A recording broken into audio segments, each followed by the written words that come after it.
Here we are again. The last video that I uploaded on this stone tool woodworking is doing just as good or better than my flint knapping videos, so who'd have thunk, right? So I'm going to be doing more of this type of stuff. Today we're going to be working green wood. I just cut it down. This is what I think is elm. Now I got an app for my phone that identifies this as American elm. So this time I do have American elm. I had elm back in Texas, but it was Siberian elm. Okay. What sometimes messes me up with this is elm has little leaves and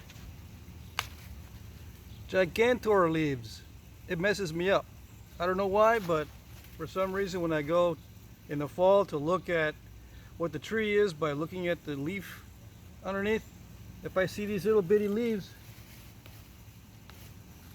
I only see these. I don't see the big ones for some reason, and I think it's some other tree. Anyway, just FYI. Yeah, green wood. This is the branch back here. Now I'm only going to use branches, the two same tools as yesterday. Yeah, gloves. And the knife blade has a little friend. Okay, this is just a biface. This is the one from the other video, from the previous video. Okay, this is seasoned wood. Split it all the way. The other way to do this is to split it only part way, but the best way to do that is with green wood, not seasoned wood. Seasoned wood does not bend in the way that I'm going to show you as easily. Sometimes it will, sometimes it won't. Yeah, some guys say just put on a fire and bend it. I'm not going to use a fire. I'm out in enemy territory. I snuck some stones from their quarry. I snuck a branch from their territory, so no fire.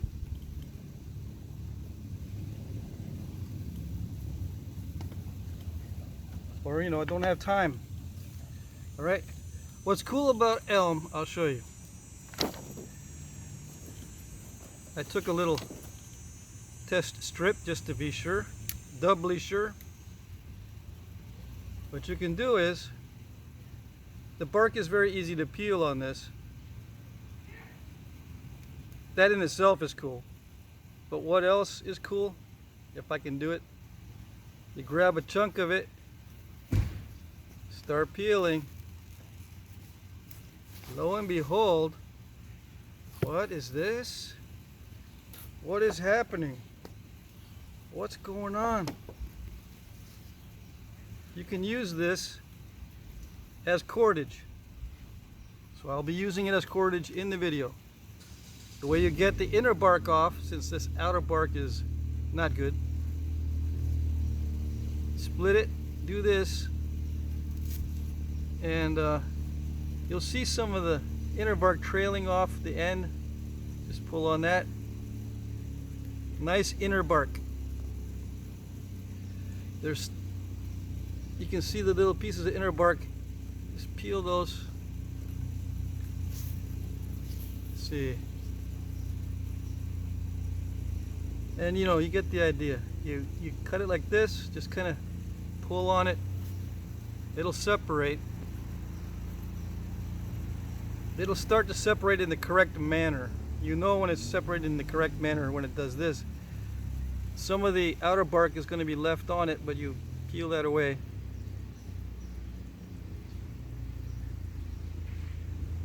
Then you have the outer, some of the inner on there too. Inner, but most of this is outer, and the inner separated. Nice long pieces. Anything you can use, anything that you use sinew for, you can use this for. Is it strong?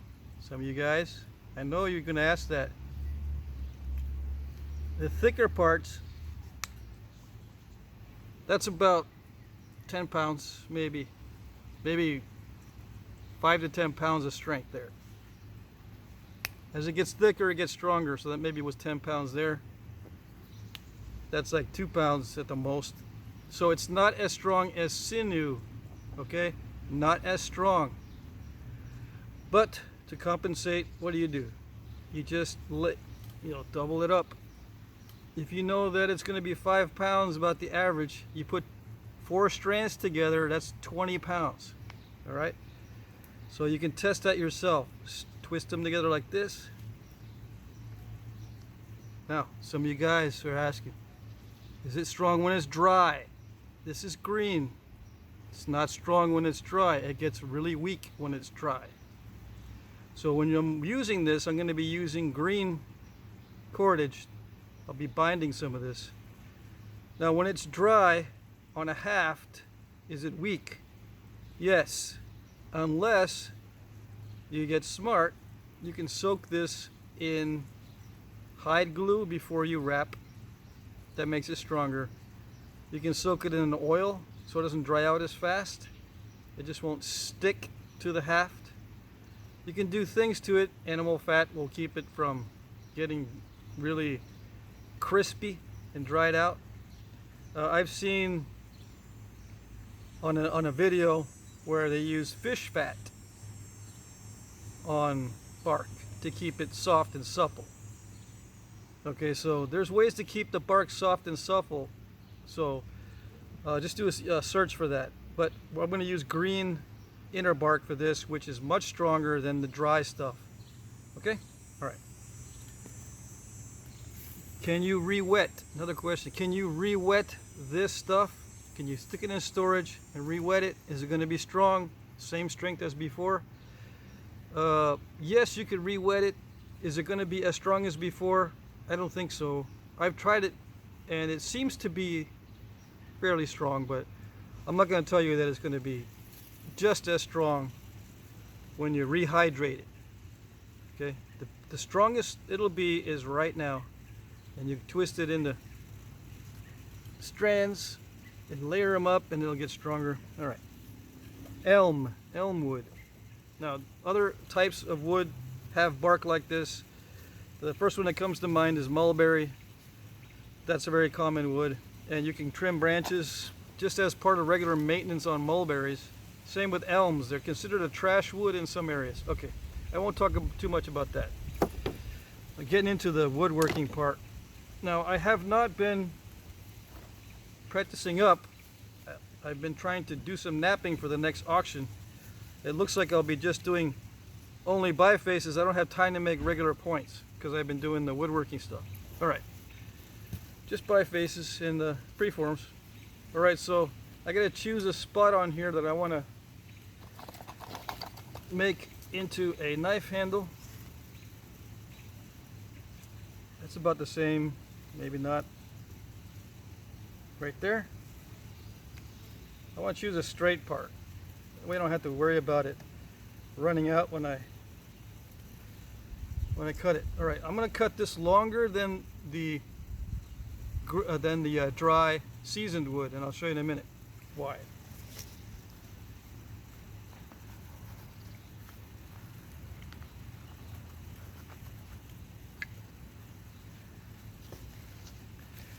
Okay, let's see if I can show you. I learned this from a beaver, okay? I'll do it on this part here, just so it'll be quicker. Cut in one direction that way. Halfway through the other way. I don't know if you can see what happened. Halfway through one side, halfway through the other, and you just, break it.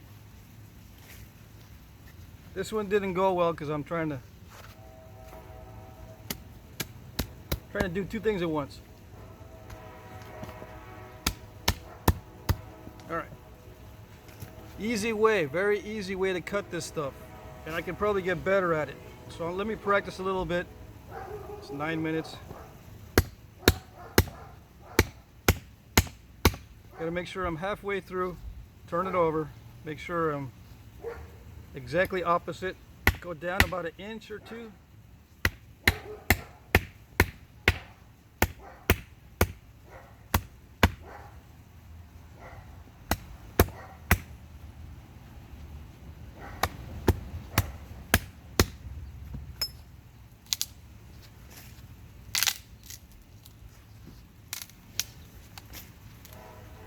Why don't I just go all the way through? Because it starts to slow down. It starts to slow way down after you get halfway through. You know what I mean? When you're cutting this,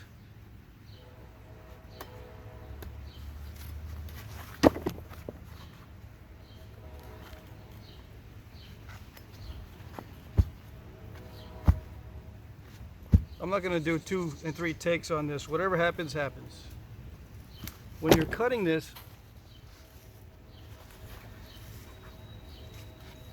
I guess you'll just have to take my word for it. When you get halfway through, it gets really hard to go all the way through. So that's why I turn it over. It's just quicker. Okay. So let's get to the knife handle part of this.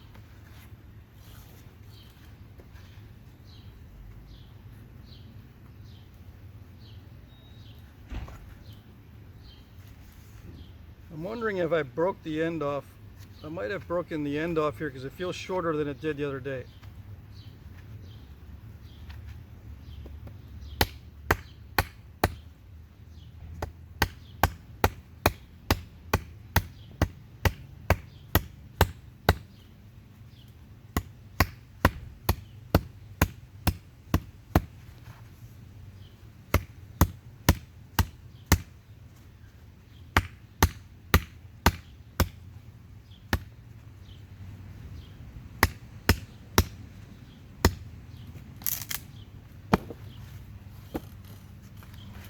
And yeah, you can go directly behind it, but it's just cool to do it the same way the beaver does it, I think. Anyway, I probably should have done something before I did that.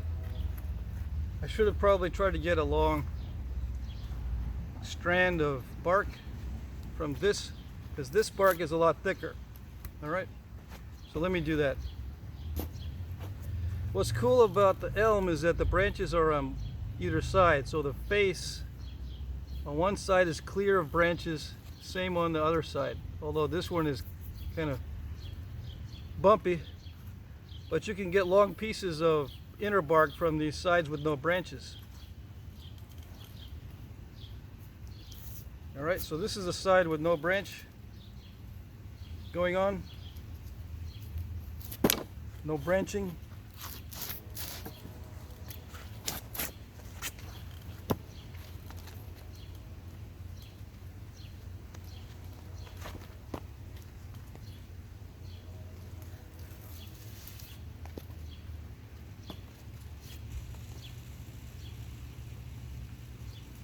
Now, wait, why am I going to use this, or what am I going to use this for?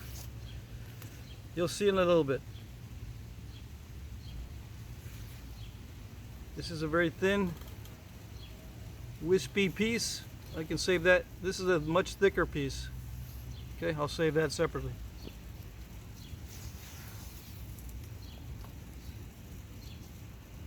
You can go and peel the outer bark this way.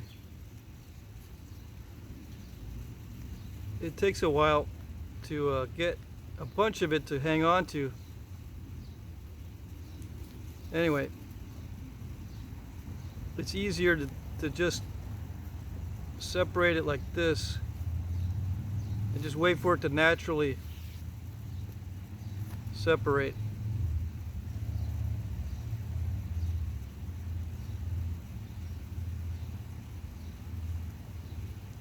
Remember, this is going to take as long as it takes. I'm not doing any cuts on the video. No editing.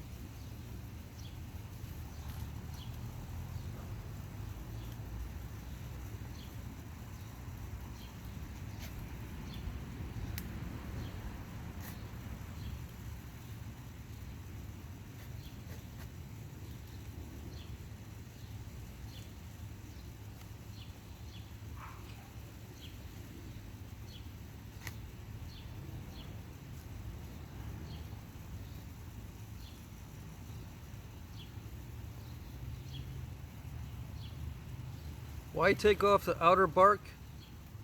I mean, if it's really thin, the outer bark, you don't need to take it all off. It just works better that way.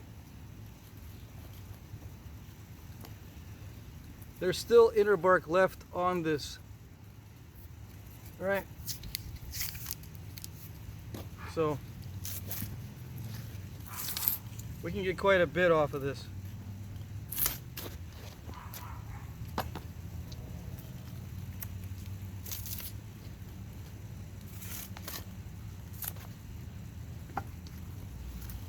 Okay, I recommend don't let this bark dry out before you peel it. Do it when it's green. You can always dry out these pieces, but don't let it dry out with the outer bark on it. All right.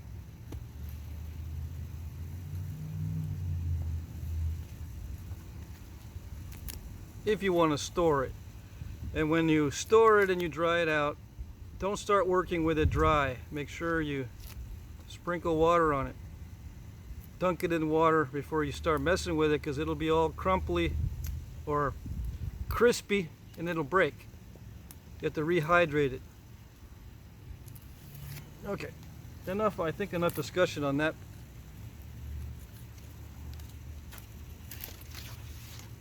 All right, so I'll be using some of this stuff here in a minute.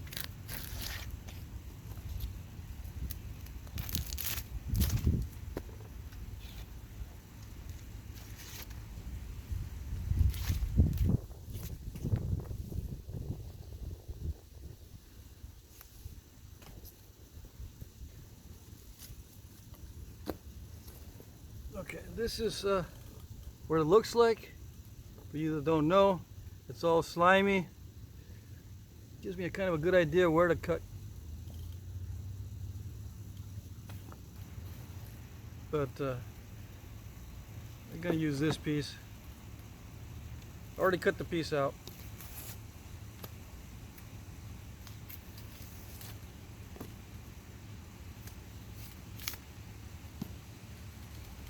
Easy peasy.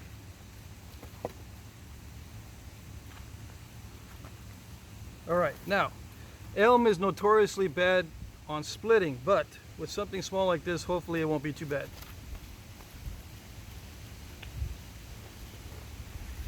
What do I mean by that? It means it doesn't split without tear outs. You'll see. Okay.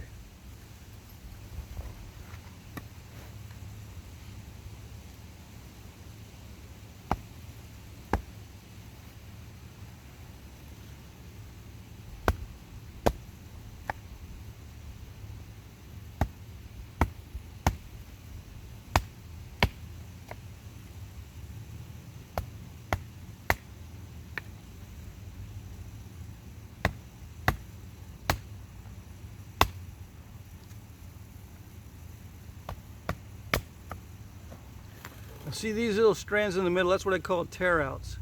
Okay? So, and it doesn't split evenly, but I think we can live with that. If not, I'm gonna try for a little bit better of a halfway split on this. I've got plenty of length here. I'll just keep going down until I get a good split.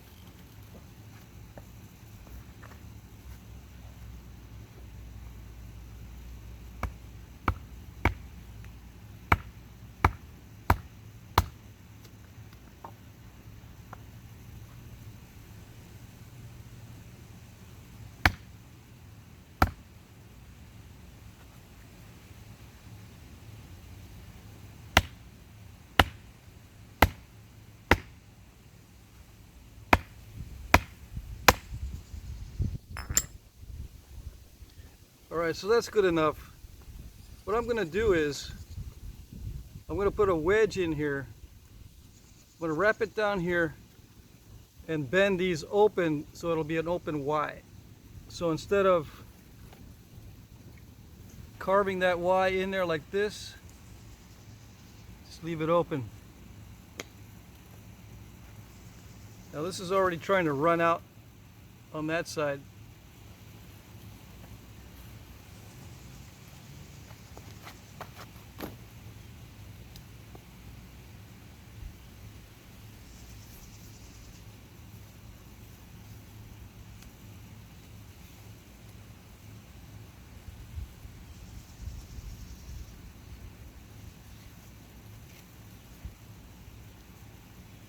I don't know if you can see it slipping.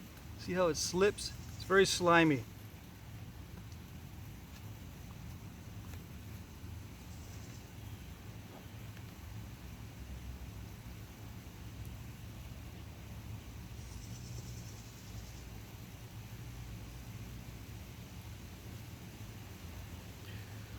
Alright, so let's see, let me get a wedge.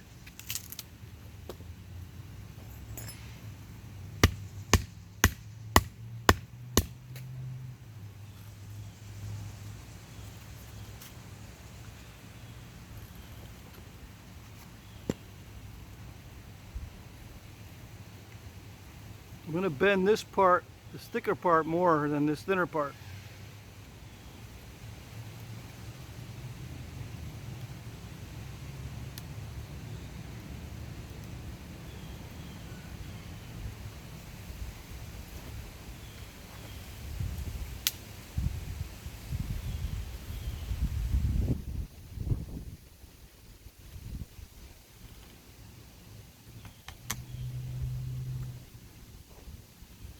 Okay, so that's the way you store it with the with that open. Now see, it's splitting a little bit more down here.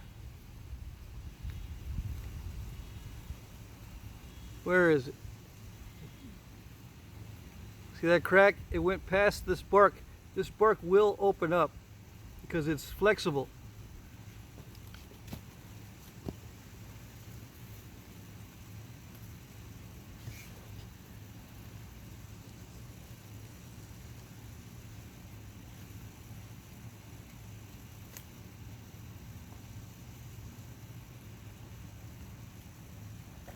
Anyway, I think you get the idea. It's 22 minutes.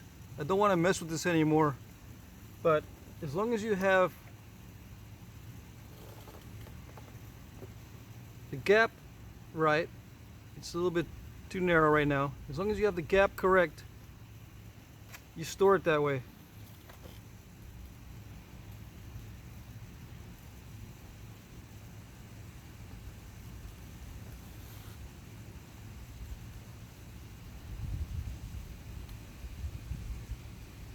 Now, when it's open like this, after it's dry,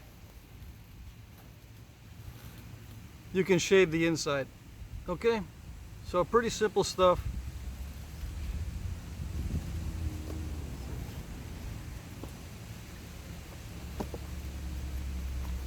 I got a few minutes left. I'm just going to kill the time by chopping this up.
See, I try to do the cuts exactly on either side, so it left me a very short little piece in between that I couldn't get to.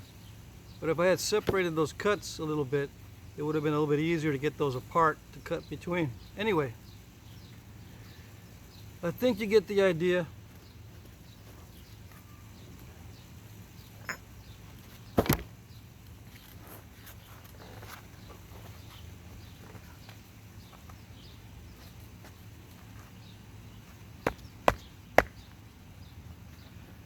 Put that little wedge piece in there to separate that. It's green wood. Obviously I wouldn't use this particular handle because of the crookedness, the branches. Now that I got some practice, I probably would use this piece here, make it nice and neat. I could probably do it off camera if I took a little bit more time. But you can make several of these. And you don't need a fire, you don't need anything but stone, a couple of stones, and the bark, the inner bark from this particular tree. Okay? Alright, that's it. Almost forgot, I brought this little piece out here just to demonstrate something. If it's a double pointed tip, which this is not, but if it was, this is the closest one I had. Which side do you haft? Well, it's possible some of these were hafted with the longer point in the notch, with the smaller point up at the top, not the other way around. Okay? Just wanted to mention that.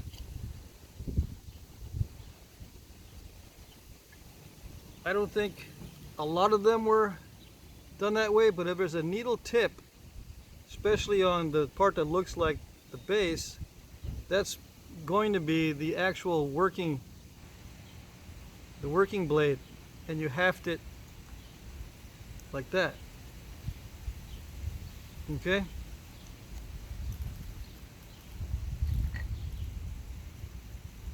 This one's a little bit wider. You haft it with the longer, this is the stem. It's like a contracting stem on the blade. How do you haft these completely from start to finish? What kind of glue? What kind of wrapping? Exactly what the dimensions are? Do you leave it pointed? Does a point break off in the haft? Is there a way to tell it's been hafted because of the point break? Does a point touching the bottom of the haft create an impact fracture if you throw it? Let's say there's no impact fracture here, but yeah, there is one here. Is this the tip, or was it created in the haft? All those questions, I'm going to go over that in the future. There's a bunch of questions having to do with this stuff. Can you haft this stuff this way? That kind of thing. All these possibilities I'm going to go over eventually. Okay? All right.